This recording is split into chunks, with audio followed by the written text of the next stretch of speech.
Fala galera, hoje eu trouxe a segunda parte do Rei dos Punhos. A segunda parte vai estar marcada na descrição. Bora pro vídeo. Nossa história começa no Reino Antares, na capital Rephenhem, com monstros bizarros massacrando os cavaleiros. O rei montado em um cavalo falando, nosso exército de milhões de homens está sendo massacrados por monstros invocados pelo nosso inimigo. 200.000 homens já morreram e 300.000 ficaram feridos com as magias de feito em área. Mas esse será o fim dos demônios que ousam atacar e destruir nosso reino. O rei demônio será agora morto pelos heróis.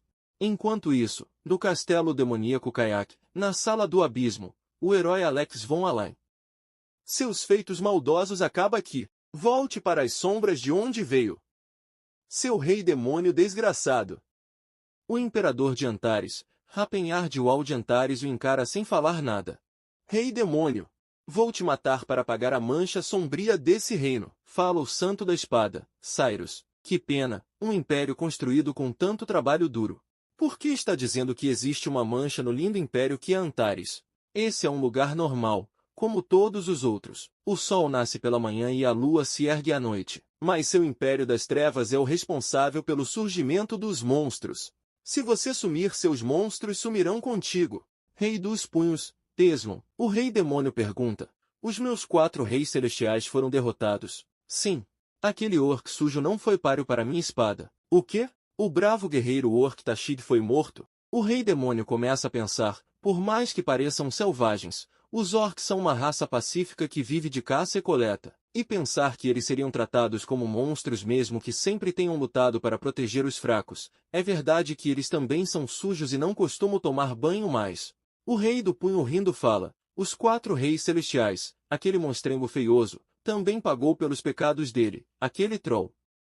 Até mesmo o guru Atilka já voltou para os braços da Mãe Terra. Os trolls são só uma raça feia. Mas eles vivem em prol da natureza e de elevar seu espírito. O anão malvado que adorava o deus da sombra também já não está mais entre nós. A Santa Ellen, até a Makellen morreu. Quando foi que o deus dos anões, Alpote, se tornou o deus das sombras? Isso é fruto da ignorância deles de tratar todos os outros deuses fora das 12 divindades como deus malignos. O Elfos das Trevas também já foi mandado para o submundo, e não foi páreo para minha magia. Mago da Luz, Jade Arcligrit. Até a Ciris. Você só pode estar querendo morrer mesmo. Finalmente está revelando suas garras, Rei Demônio. Os Elfos da Treva são criaturas que foram corrompidas e transformadas pelas trevas. Não pode ter pena deles. Elfos das Trevas? Eles só ficaram com a pele escura. Isso porque os humanos destruíram as florestas deles e eles foram forçados a viver sobre o sol escaldante. Vocês consideram que os elfos superiores eram elfos das trevas só porque estava com uma pele escura? Com essa espada eu vingarei todos aqueles que foram mortos. É mesmo? E quem vingará os espíritos dos meus companheiros? Você é uma aberração, Raphenhard. Sem o seu poder maligno aquelas criaturas nunca teriam sido corrompidas. Poderia viver vidas normais. Ele percebeu que é inútil conversar agora, eles já os consideram como raça maligna, que ousaram se livrar das amarras da escravidão, eles são os verdadeiros vilões que deveriam ser mortos. Sendo assim, eu me tornarei o rei demônio que tanto querem que eu seja. Meu nome é Raphenhard, eu era um arquimago comum, os humanos não consideram as outras raças como portadoras da mesma inteligência que eles. Os elfos viraram servos lindos e com grande expectativa de vida. Os anões são bons escavadores e habilidosos com as mãos. Os orcs são fortes. E trolls servem como ingredientes para criar poção de cura. Escravos que foram privados do orgulho. Fiquei muito chocado quando descobri todas as culturas perdidas deles. Foi por isso que me esforcei para conhecê-los e aprender sobre suas culturas. Fui capaz de fundir a magia elemental dos elfos com a feitiçaria dos trolls. E, pela primeira vez, uma magia de 10º círculo foi usada. De lá para cá, os valores e costumes mudaram. Mas não pude só ficar parado e comecei a salvar aqueles que tinham sido escravizados. Contudo, quanto mais o território aumentava, mais difícil era de nos esconder dos humanos. E então, começamos a ser atacados por cavaleiros humanos. Eles continuaram atacando, destruindo, pilhando, avançando. Só podemos reagir depois de já termos sido atacados, mas, a essa altura, nossa terra já estava sendo tomada. Foi assim que surgiu Antares.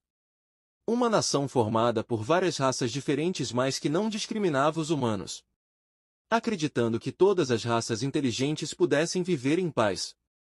Mas esse foi o resultado.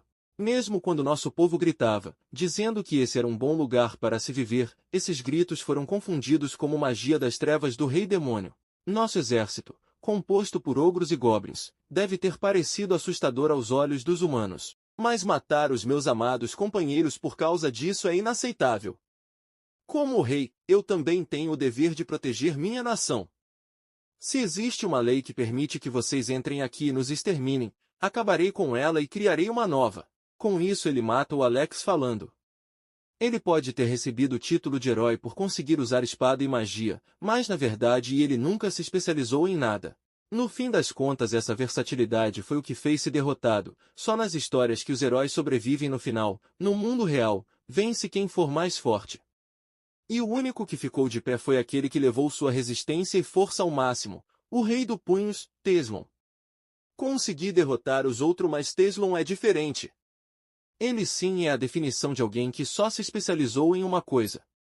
Não será nada fácil derrotá-lo. O Rei do Punho vai para cima destruindo tudo. O Imperador vai para o telhado tentando pegar distância, mas Teslon vem logo atrás. Ele tenta se proteger com a magia, mas não consegue e acaba ferido. Nós venceremos, Rei Demônio. Isso é tudo que tem? Eu nem me protegi com magia. Não esperava menos de um Rei Demônio. Droga! Vários dos meus ossos foram quebrados. Se continuar assim, vou morrer. Eu só preciso derrotar o Rei dos Punhos, mas isso parece impossível, pensou Rapenhard. Vou te mandar para um lugar nem um pouco confortável. Sim, vocês venceram, eu admito. A vitória é sua. Depois disso, os outros voltarão ao estado normal quando saírem da influência do seu poder demoníaco. Ele começa a pensar com muita raiva. Não vou conseguir me render para alguém assim. Voltar ao estado normal? Está me dizendo que eles nasceram para serem escravos? Não posso desistir. Não vou me render. Esse aqui é um artefato mágico que encontrei em uma ruína antiga, o Olho do Espaço-Tempo. A magia contida aqui é tão complexa que nem mesmo eu, arquimago que alcançou o 10º círculo, conseguiu decifrar. O que está fazendo o seu demônio? Um feitiço de regressão do espaço-tempo. Não sei se vai funcionar, mas essa é a única chance agora. Vou conseguir te vencer, Rei do Punhos. Rapenhard. Não posso morrer. Eu não posso morrer aqui desse jeito. No momento final, Teslon mete o socão no artefato, mas já era tarde, o feitiço já tinha sido ativado, e os dois somem numa esfera de luz. Na próxima cena é mostrado uma manhã linda com 2 passarinhos cantando, uma cabana no meio da floresta, as cortinas balançando. Esse brilho, esse calor, esse conforto. Eu estou vivo? Meu Deus, aquilo funcionou? O meu feitiço de regressão, que nunca consegui decifrar, deu certo. Mesmo sendo um gênio, não pensei que aquilo fosse mesmo funcionar tão perfeitamente. Mas espera aí, onde é que eu estou? Sinto que eu voltei no tempo, mas não lembro de já ter estado aqui antes. Quantos anos será que eu tenho agora? Ele finalmente sai da cama falando, vendo bem meu corpo, qualquer homem choraria para tê-lo. Quem é você? Qual é desses calombos? Esse corpo tá todo acabado e musculoso. Que nojo! Um mago só precisa ser bom em magia. Para que eu usaria esse combo extra de músculos? É meio estranho falar de mim mesmo, mas meu corpo juvenil costumava fazer as mulheres caírem por mim. Quando eu fiquei mais velho, fiquei mais foda também, as elfas chegavam a chorar. Esse rosto idiota? Onde foi parar meu rostinho lindo e apaixonante? Meu corpo tá parecendo uma estátua agora. O que aconteceu? O meu feitiço de regressão falhou? Por isso que eu estou no corpo de um cara qualquer? Não, esse rosto é familiar. Então talvez eu esteja no passado. Ou será que eu não estou no passado, só fui para um corpo diferente? Essas sobrancelhas grossas, esses olhos profundos, essa boquinha boba. O Rei dos Punhos. Teslon. O sol já está alto no céu. Por que ainda está aqui dentro? Vamos, saia. O dia está maravilhoso. Quem é você? Por que está olhando assim para mim? Parece até que nunca me viu. Ele todo assustado responde, eu nunca vi mesmo. Não, Teslon, você já usou a amnésia como desculpa 2 vezes. Estou certo de que você sabe que essa desculpa já não cola mais. Aí ele pega o Tesmon pela cabeça. Agora vamos treinar. Espera. Dada a conversa que acabamos de ter, esse cara deve ser o professor de Tesmon, o mais forte artista marcial que já existiu no continente, o antigo rei dos punhos Gerard. Ele todo preso fala. Ei, velhote, você não tá me ouvindo não? Cala a boca. Pô, você tá falando demais hoje. E tampa a boca dele. Muito bem, vamos começar o treino. Ele fala isso pegando um pedaço de bambu, e o Rapenhard já sabia o que ia acontecer com ele, e fica desesperado. O mestre bate com bambu no abdômen, e ele chora, baba de dor. E começa a ser espancado pelo seu mestre. Ele pensa, então é assim que eu vou morrer, Ciris. Enquanto isso o mestre dele tá pensando, ele parecia meio estranho hoje, ele estava diferente do normal, ele perdeu mesmo a memória. Nosso clã marcial, a Academia Inquebrável, não costuma pegar leve, já que nosso treinamento é simplesmente idiota e extremo. É comum que as pessoas que estejam treinando sofram com perda de memória. Eu também perdi a memória algumas vezes no passado. Bem, mas não é nada demais, vai ser fácil de resolver. Você vai se sentir melhor depois da surra que vai levar. Os humanos usam arma porque são fracos. Eles têm corpos fracos, e é por isso que depende de armadura e armas. Isso é só uma desculpa. Uma atitude vergonhosa de alguém que não consegue ultrapassar seus limites. É isso que faz os artistas marciais ultrapassarem os seus limites. Os humanos são como aço. Quanto mais você bate nele, mais fortes ele se torna. Que nem aço. Protagonista desesperado pensando como assim, animal? Acho que nunca ouvi uma lógica tão burra na minha vida. Você é meu estudante escolhido. Acredite em mim. Você não tem limites físicos. Você pode se tornar aço. O mestre pensa, Tesmon, nem todos podem ficar mais fortes treinando, assim como só o ferro de mais alta qualidade pode se tornar aço. Só alguns podem ter o corpo forte como aço. Mas aqui está você, Tesmon, e dá uma bambuzada na cara do coitado. Pense no oceano. O mar engole tudo, e nunca muda. O oceano está dentro de você. Vamos, manifeste-o. O protagonista pensando mais que besteira. O mar, o oceano. Acabamos por hoje. Vá descansar. Ele deitado no chão desesperado falando, eu não morri. Apanhei muito hoje, mas não morri. Agradeço a você por ter tantos músculos. Muito obrigado.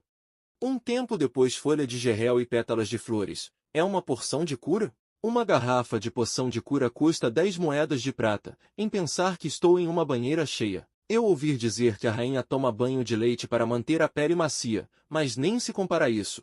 Qual é a desse banho medicinal? O mestre responde, do que você está falando. Você precisa esfriar o aço depois de bater nele. Prota começa a pensar, depois de treinar todo o meu corpo parecia que ia morrer, mas posso me curar rapidamente usando o poder da aura e as poções de cura. Assim o meu corpo se recupera antes de adoecer e se torna mais forte. Então aquele modo de treinar não era tão estúpido afinal. Eu já lutei pessoalmente com Tesmon, então eu sei da força do corpo dele. Tenho certeza que Tesmon repetiu esse treinamento várias vezes desde que era novo. Certamente estou no passado. Então, o que aconteceu com o meu eu de agora? O jovem Rapenhard existe? Podem duas almas iguais existir na mesma dimensão? Se sim, então temos duas hipóteses. A primeira, o Rapenhard do futuro, estou dentro desse corpo, coexistindo com o jovem Rapenhard, ou no corpo do jovem Rapenhard, está a alma do rei do punhos, Tesmon. Um tempo depois seu mestre dá um monte de comida para ele. Pode comer tudo. É preciso nutrir o corpo para se recuperar. Ok, agora vamos digerir com uma corridinha. O mestre e ele vão escalar uma montanha. Está cansado, meu discípulo? Ou você quer continuar nosso treino matinal? Desesperado responde, não. Senhor. Ele começa a pensar. Droga. Até quando vamos continuar com esse treinamento brutal? É mostrado ele deitado na cama todo acabado. Me pergunto como isso vai influenciar o futuro. Se acontecer de eu existir junto do meu eu do passado, o que acontece se duas almas se encontrarem? A singularidade de cada alma é a regra imutável da criação do mundo. Se não tiver sorte, sua alma pode deixar de existir. Pensando nisso, o jovem Rapenhard não entrará na ativa como mago até daqui a 10 anos. Ele deve estar estudando muito todos os dias, lendo o livro na Torre Mágica Delfia, então não seria possível esbarrar com ele. Mas se Tesmon entrou no corpo dele, então ele irá atrás do protagonista.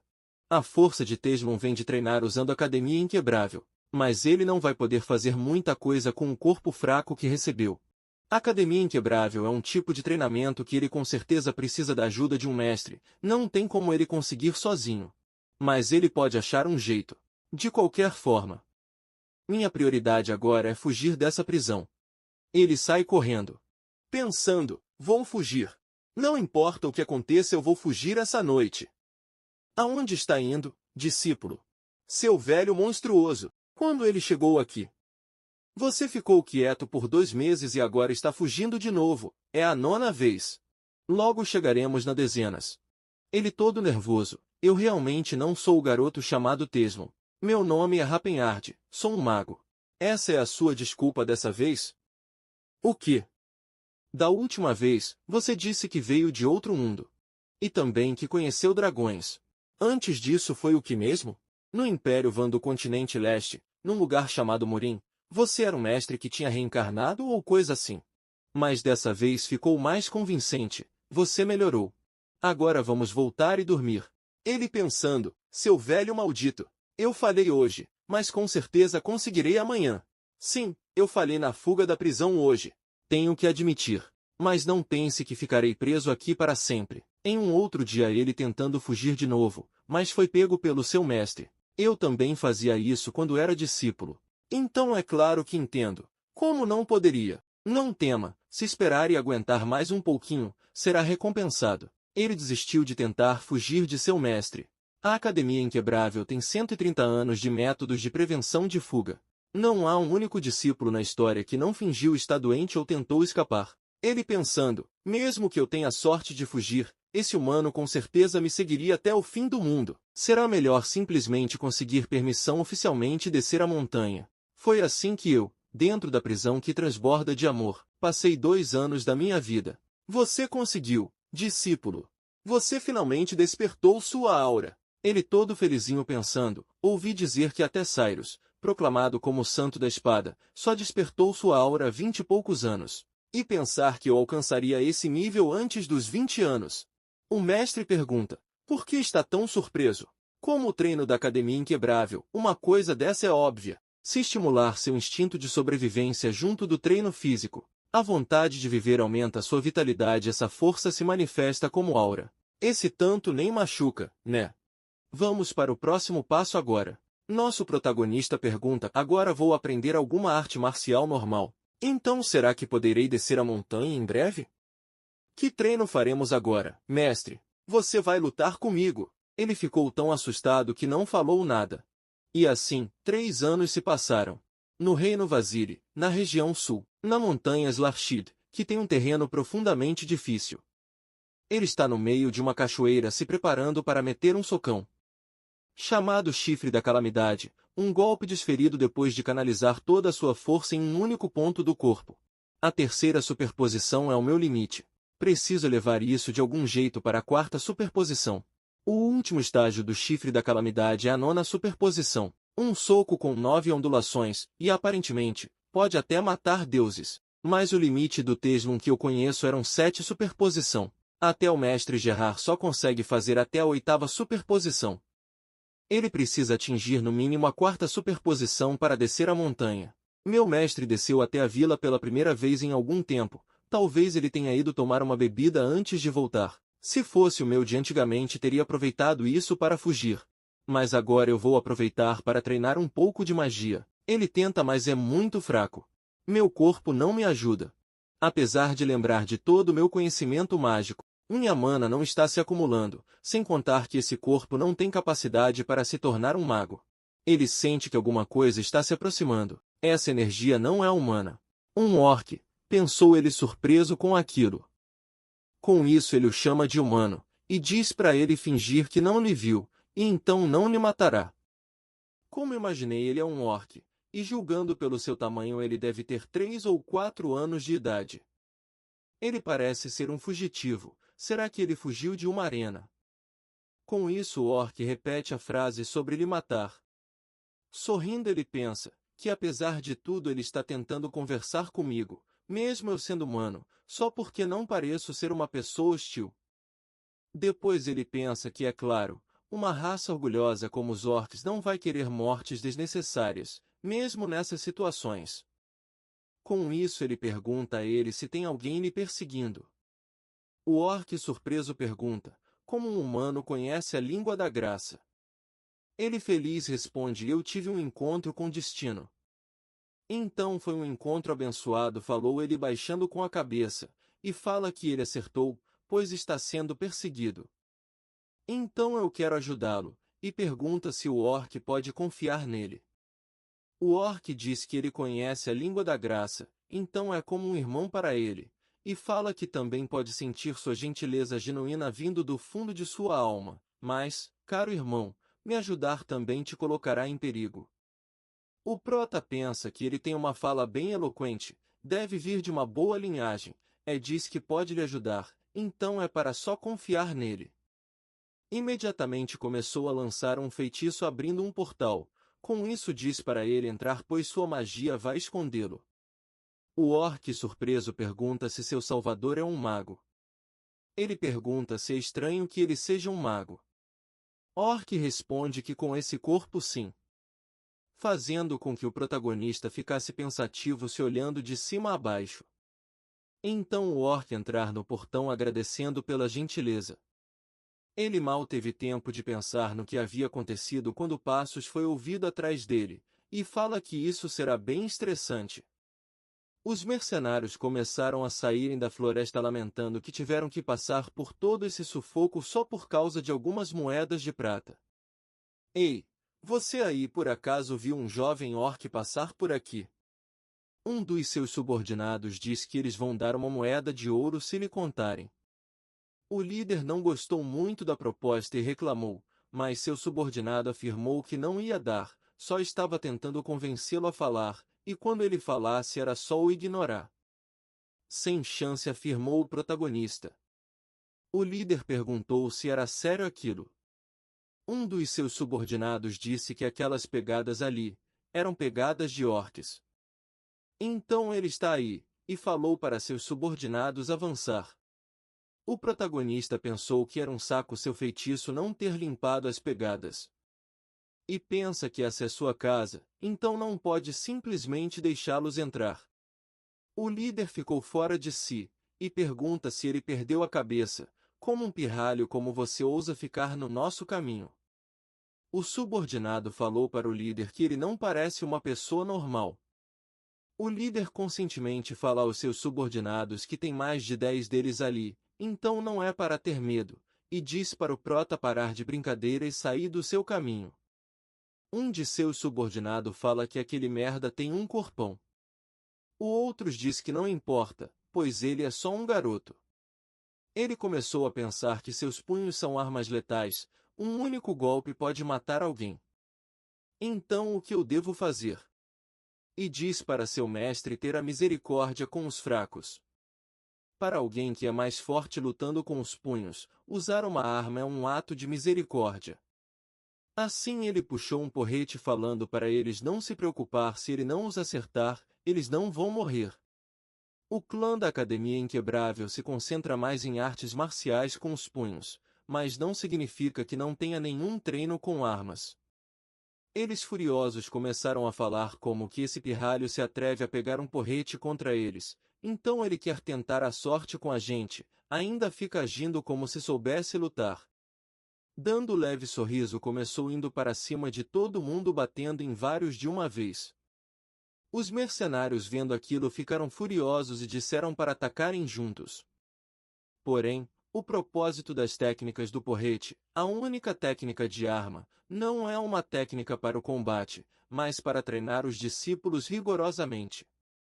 E pensa ainda assim, eles são mercenários que ganham a vida com a espada. Essa técnica se especializa em acertar o corpo inteiro do oponente, não tem um único movimento defensivo, só apenas ofensivo. Nesse momento um deles o acertou nas costas, mas sua espada nem o arranhou. Ao contrário, sua espada se entortou. O prota diz que aquela espada não funciona nele. E pensa que conhece seu corpo, mas isso é até demais. A melhor parte dessas técnicas do porrete é que não são letais. Então não preciso me preocupar, pois eles não irão morrer. Mesmo que suas juntas quebrem, e seus ossos sejam esmagados, eles não morrerão. Depois de um tempo ele parou. Todos os mercenários já estavam caídos pedindo por misericórdia, exceto o líder. O líder tremendo apontou sua espada e o chamou de pivete, e falou para ele dizer seu nome. Falar meu nome, repetiu o prota, parece que você ainda não caiu na real. Com um sorriso perverso levantando o porrete ele diz que não seria justo os seus subordinados apanharem e ele ficar bem. O líder vendo aquilo começou a gritar por socorro. E então o prota voltou a bater. Depois ele mandou eles darem um fora. Os mercenários agradeceram por deixá-los ir. Ele fala que até foi divertido bater neles, que pena que acabou, com isso ele olha para o porrete quebrado. E fala que talvez devesse aceitar discípulos para bater neles. Sem perceber ele estava sendo influenciado pela filosofia da Academia Inquebrável. Saindo do esconderijo o orc agradeceu novamente. E fala que ele é seu salvador, e que não esquecerá desse dia até o fim da sua vida, e que com certeza retribuirá sua gentileza. O prota pergunta se não tem problema um guerreiro curvar sua cabeça fácil assim. O orc diz que ele salvou sua vida, e lhe abriu um novo caminho, ele agora é o seu mentor, quando a hora chegar usará sua espada por ele. Na cultura dos orcs, um mentor é igual um guia da vida, alguém a ser reverenciado. Para os humanos, é como um cavaleiro servindo seu lorde. O orc perguntou se pode perguntar o nome de seu salvador. Eu sou Teis, com isso ele pensou um pouco, e falou que seu nome é Rapenhard, Rapenhard Wall de Antares.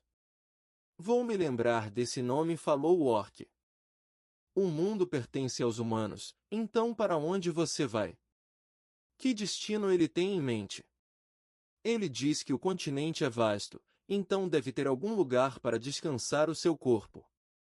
Se não encontrar um lugar, mesmo assim prefere morrer vagando do que viver como um escravo. Então ele falou que lembra de um lugar, além das montanhas Larshid, que fica uma noite de caminhada para o sudeste, tem uma terra sem nome, um lugar que os orcs chamam de Terra dos Desafios, vá para lá. E diz que ouviu falar de orcs que vivem escondido lá, e que é uma tribo chamada de Ursos Azuis. Com isso ele manda ele se cuidar. O orc diz que então vai seguir seu caminho. É mesmo, qual é o seu nome? Perguntou o prota. Eu sou o filho de Crota, guerreiro do machado de Lat, meu nome é Tashid. O protagonista ficou surpreso. Esse cara é o Tashid, o que futuramente será um dos 4 reis celestiais, o grande guerreiro orc. Ele era o chefe dos Ursos Azuis, depois virou o grande chefe dos orcs. E se pergunta se o Tesmon originalmente também conheceu o Tashid na sua vida passada. Se conheceu considerando a personalidade dele, ele não teria ajudado um orc. E diz que parece que o destino agiu. Olhando para o seu amigo partindo, pensou que foi um encontro fatídico fascinante. Com isso ele lembrou de todo mundo. E fala que eles vão se encontrar de novo algum dia, meu amigo, meu irmão, descendente de um bravo guerreiro. Com isso mais 6 meses se passaram desde o encontro com Tashid. Seu mestre gritava para ele aguentar aquela, seu amado discípulo, lançando um poderoso soco chamado de bala de Ki. O prota assustado fala que aquilo já era um pouco demais, não acha? Com isso ele usou uma técnica chamada guarda espiral, assim conseguindo defender aquele grande ataque. O mestre diz que ele foi muito bom, sua guarda espiral se desenvolveu muito. E diz que parece que foi ontem, quando ele insistia que não era Tesmon é sim Rapenhard depois da surra que levou. O prota irritado responde o porquê você tem que trazer à tona algo que aconteceu há 6 meses atrás. O mestre diz que já faz 10 anos que começou a treinar, e desde então, você se fortaleceu bastante, então. Por que você ainda está tão pequeno? O que você quer dizer com pequeno? Perguntou o prota indignado, e diz que tem 1,90. O mestre diz besteira, um membro da Academia Inquebrável deveria ter pelo menos 2 metros. Com isso mostrando todos os antigos reis marciais. E pergunta se ele está usando a técnica de respiração que ele lhe ensinou. Ele pensa que o Teslum que ele conheceu em sua vida passada tinha cerca de 2,30. E fala que acha que é uma questão de tipo físico mesmo. Ele se pergunta se seu mestre é louco. Não é como se ele fosse ficar maior do que isso. Se ele usar a técnica agora seu corpo ia ficar monstruoso. Com isso o mestre diz que vai deixar de lado a altura, desde que ele seja forte, já basta, mesmo ele sendo anão. O mestre diz basta ele lhe mostrar seus resultados, e manda ele começar. O prota se concentrou, e deu um pulo, lançando um golpe chamado a quarta sobreposição, o chifre da calamidade concentrando o máximo de aura em seu punho. O lançou contra o chão. Uma explosão gigante aconteceu. O mestre vendo aquilo começou a rir. E disse que é excelente. Se ele continuar assim, não irá apanhar para mais ninguém. Falou o mestre confiante. Ele pensou que finalmente conseguiu a quarta sobreposição, o chifre da calamidade. O mestre disse que parece que está chegando a hora dele desbravar o mundo. O prota perguntou o que ele estava querendo dizer. O mestre diz que ele fez um bom trabalho. Com isso ele o chama de Rapenhard, seu discípulo. Agora ele está livre, não me importa se você será uma pessoa boa ou ruim, viva como quiser. E diz que essa é a recompensa pelo treinamento que enfrentou até agora. Mestre Gerard, fala ele emocionado. O mestre diz que tem uma coisa que o mestre Rastal, o terceiro rei marcial me disse há 60 anos atrás, e diz para ele lembrar de 3 coisas. O primeiro, você pode acumular riquezas, mas evite enriquecer injustamente. O jovem Gerard o questiona dizendo que seu mestre tinha lhe dito que ele poderia se tornar vilão se quisesse.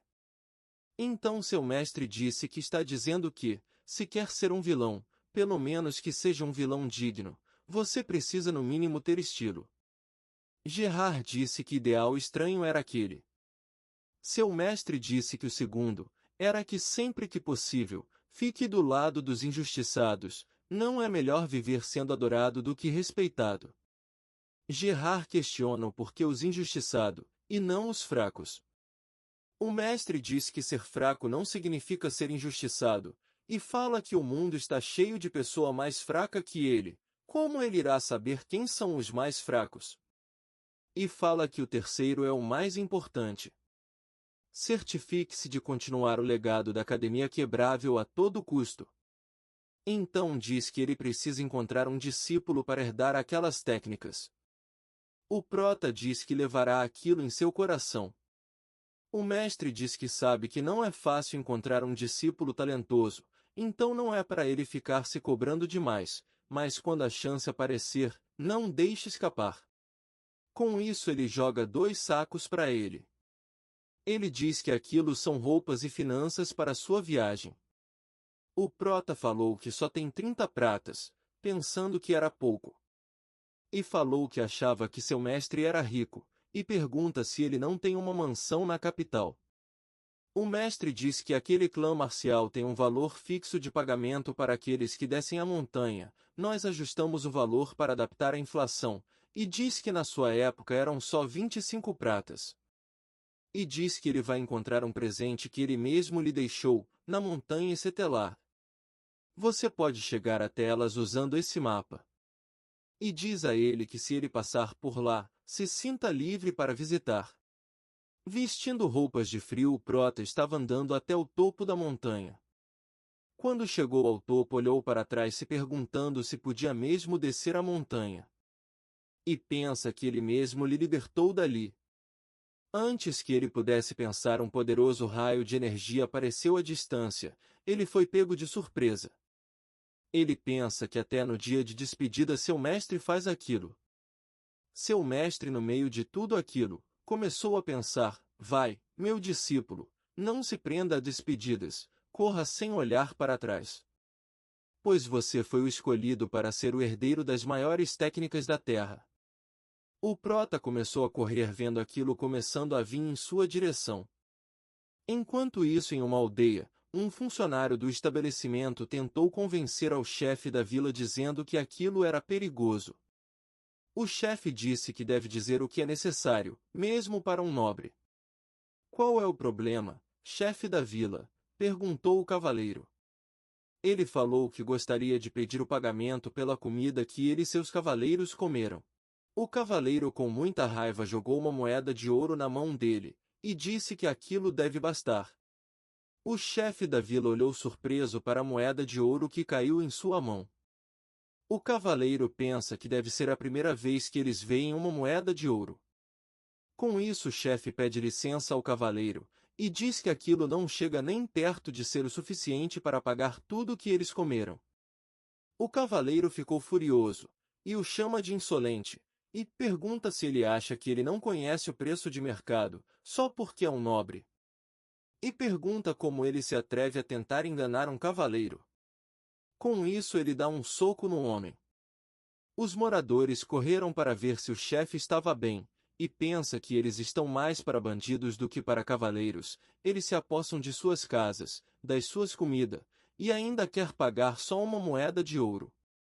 Eles nem consideram o custo do nosso trabalho e do transporte. Com isso alguém perguntou qual seria o problema ali.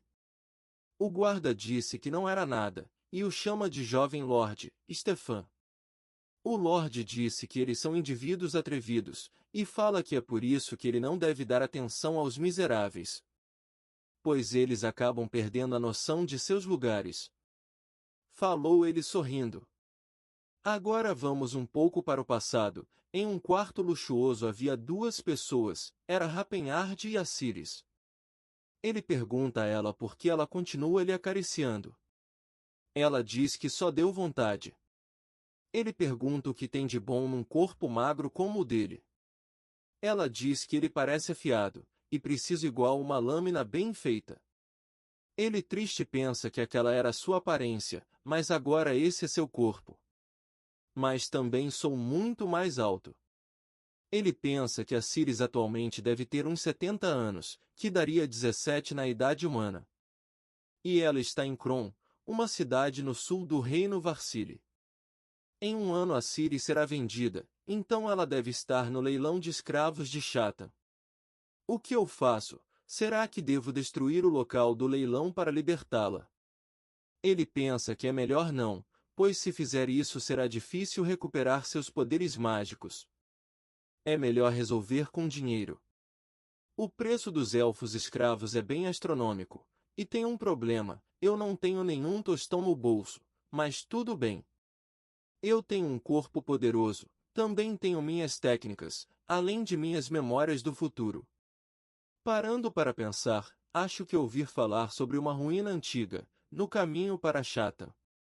Com isso o jovem mestre chama por Todd, e questiona o porquê ele ainda não descobriu a localização das ruínas antigas. Todd pede para ele esperar mais um pouco.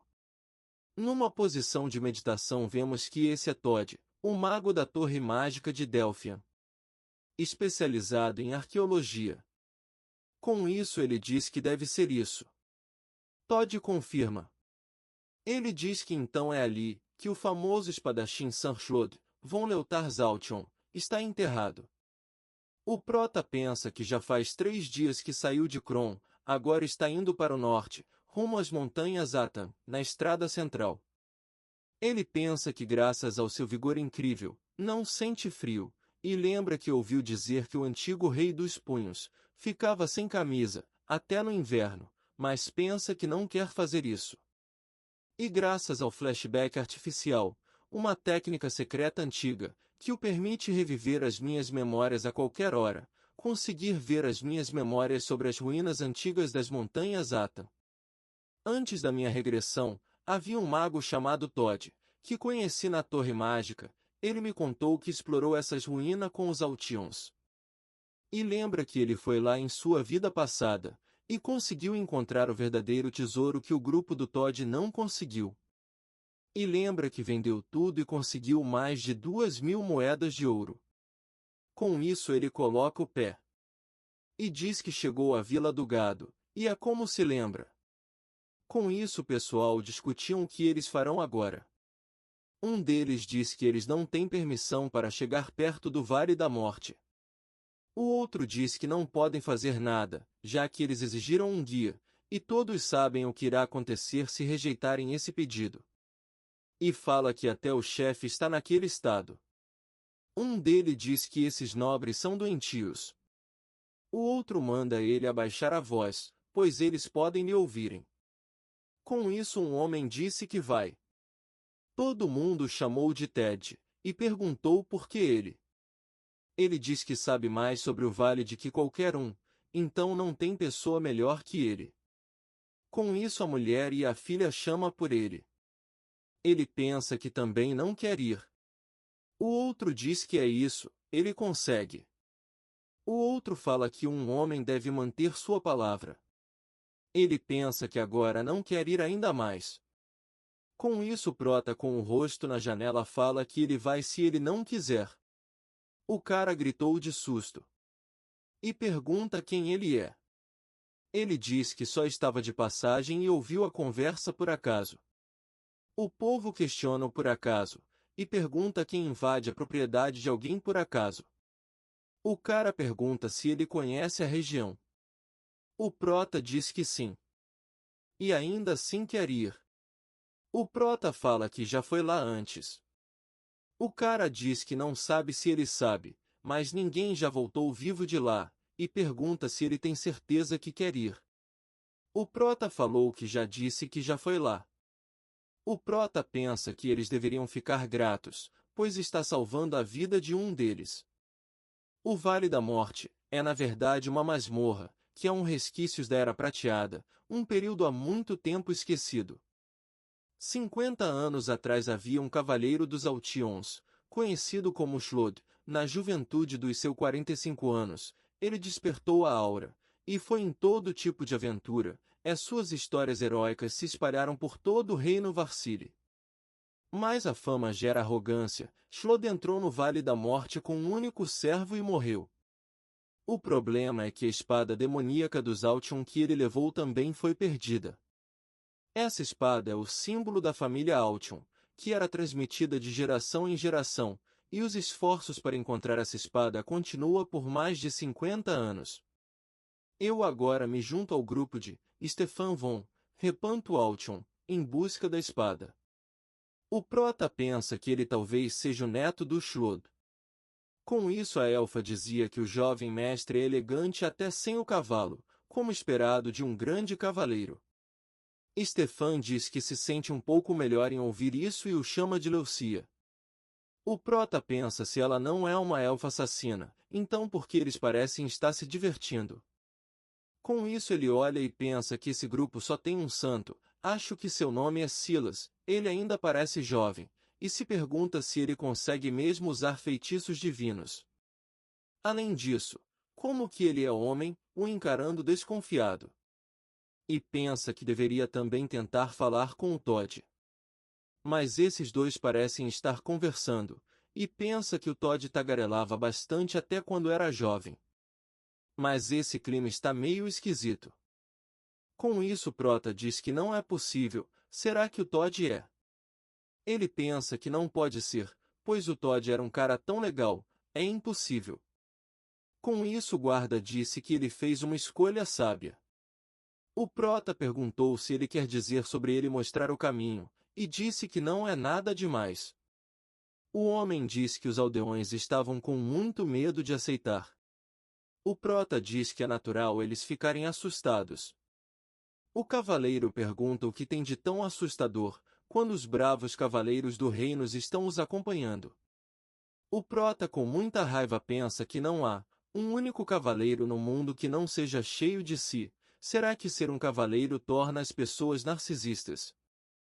De repente ouviram um barulho com um tremor bem alto. Logo após isso viram algo subindo ao céu. A princípio não parecia nada demais, mas quando olhou direito mostraram suas presas afiadas. Era um bando inteiro de quinaras que rapidamente estavam avançando sobre eles. Eles falaram que era uma emboscada, e falaram para entrar em formação. Os cavaleiros rapidamente se prepararam para a batalha. Elas atacavam apontando suas garras. A elfa fala como aqueles monstros nojentos ousam atacá-los. Stefan ordenou que seus cavaleiros atacassem. Todd lançou um feitiço chamado Corrente Flamejante, acertando assim uma grande parte delas. O Silas estava rezando: ó caro finlanense, encher-os esses cavaleiros de coragem e força. O prota pensa que não é nada mal, especialmente esse Stefan. Ele é melhor do que eu esperava. É claro, isso da perspectiva de um mago. Se avaliar sua habilidade do ponto de vista marcial, ele é de dar pena. E pensa que o mestre Gerard é orgulhoso por um motivo. De qualquer forma, falou ele percebendo algo. Com isso ele viu que os orques que estavam carregando os mantimentos estavam sendo atacados por uma Kinara. Ela estava avançando sobre eles. Os orques estavam se protegendo. De repente a criatura levou um soco, que mandou ela de base. Ele pensa que ninguém está prestando atenção nele mesmo. Com isso nos mostra um mapa, e onde ele está. O prota lembra que se a história das aventuras de Todd for verdade, aquele guia teria morrido aqui. Com isso nos mostrar a criatura sendo cortada. E fala que o capitão dessa expedição é o Stefan da família Altion. Com isso havia muitos cavaleiros sendo derrotados. E fala que ele não é uma má pessoa, mas ele também não se importa com os arredores. Com isso Prota pensa que isso pode fazer dele como líder uma pessoa ruim. Com isso Silas disse que ali era perigoso e diz para ele se esconder atrás de uma árvore. O Prota pensa que ele é um pouco melhor. Com isso a criatura manda uma rajada de penas na direção do Prota. O Prota pensa que ser atingido por essas coisas nem machuca mais. Com isso uma pena acerta seu olho. Ele com raiva dá um soco nela. Olhando para aquilo diz: então eu ainda tenho lágrimas. Pensei que tinha gastado tudo no treinamento. Com isso Stefan diz para o guarda reportar a situação, e pergunta como estão os magos e os sacerdotes. O guarda diz que eles estão a salvos. O Prota pergunta se ele não se importa com a segurança dos outros. Mas ele nem o ouve e diz que a cavalaria Altion é forte. Com isso ele diz para eles aproveitarem o descanso e a alegria da vitória com o coração. Com isso o Prota agradece a Todd, dizendo que sobreviveu graças a ele. Todd diz que não foi nada demais. Com isso nosso Prota diz que ouviu dizer que ele é da Torre Mágica de Delphian. E fala que tem um amigo lá. Um amigo, repetiu Todd. O Prota diz que sim, Rapenhard, e pergunta se ele conhece.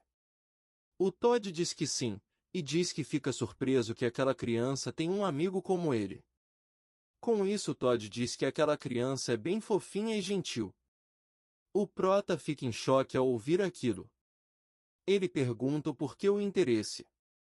O Prota diz que não é nada, e que só queria saber se ele estava bem. Ou se algo aconteceu com ele. Todd diz que ele está bem, lá aprendendo magia. Com isso Prota pergunta se nada de estranho aconteceu nos últimos anos. Todd repetiu estranho, e diz que acha que não. Assim Todd diz que o narizinho dele está mais empinado do que nunca, e seus olhos são como joias, e sua pele é tão macia. O Prota pensa que esse cara parece seu mestre Gerard, só liga para a aparência, mas de um jeito diferente. Ele pensa que se fosse só ele falando ainda dava, mas o que ele faz enquanto fala, já está dando vontade de reduzi-lo a pó. O Prota pergunta se além disso, e as atitudes dele. O Todd diz que não sabe, pois não liga para o que aquela criança pensa ou faz. Com isso Silas chega perguntando se ele está bem. O Prota diz que sim, fala para ela checar os orques. Os orques disseram que estavam bem, falavam que não estavam com dor, mas como Silas não os entendia só dizia para eles ficarem quietinhos. Com isso os cavaleiros disseram que os orques melhoram só de lamber a si mesmos, então não era para ele gastar energia com eles. O Prota pensa que ele é gentil e até está curando eles, mas está os tratando como gatos e cachorros, não como gente. Com isso os orques agradeciam ela.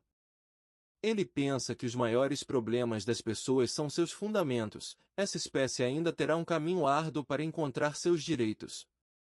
Com isso Stefan o chamou, dizendo para ele se apressar e mostrar o caminho. O prota já estava se segurando para não lhe dar um soco. O prota diz que é para ele seguir em frente, e em 200 metros virá à direita, e fala que há um riacho por ali, então desacelere. Stefan perguntou qual era dessa voz de pateta. O prota disse que não era nada. Com isso algumas horas se passam, um deles cansado fala que primeiro foi um basilisco, logo depois um lobo terrível, e agora há pouco mais de 20 ogros. O outro pergunta por que tem tantos monstros naquela montanha Michuruca. O prota pensa que é porque não pegou a estrada, só foi indo para frente. Então o prota pergunta se eles precisam descansar, mas nessa hora Stefan diz para seguirem em frente. O prota pensa que os cavaleiros são bem arrogantes, e os clérigos são muito sérios, os magos são sem imaginação e sem graça, e pensa que ele é um mago até a alma. E que esse é o caminho mais rápido, então não mentiu. É claro que eu não fiz isso para incomodar eles.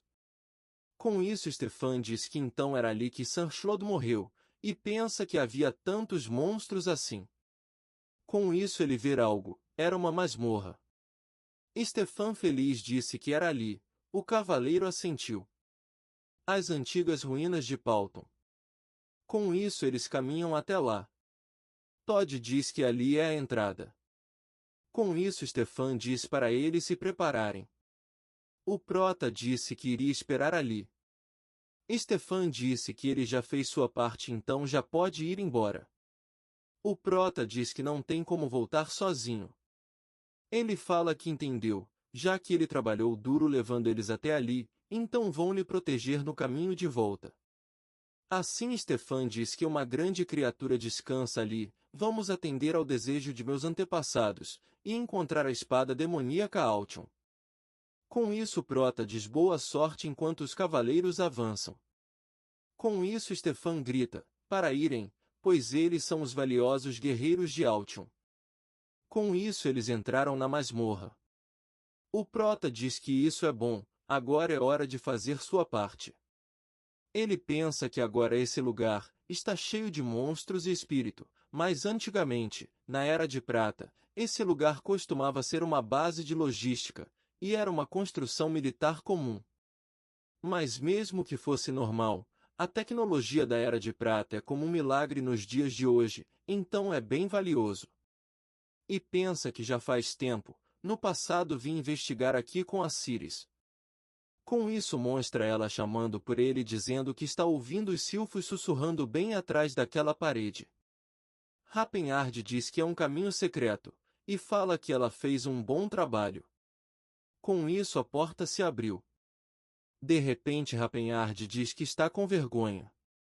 Ela fala que irá lhe beijar como recompensa.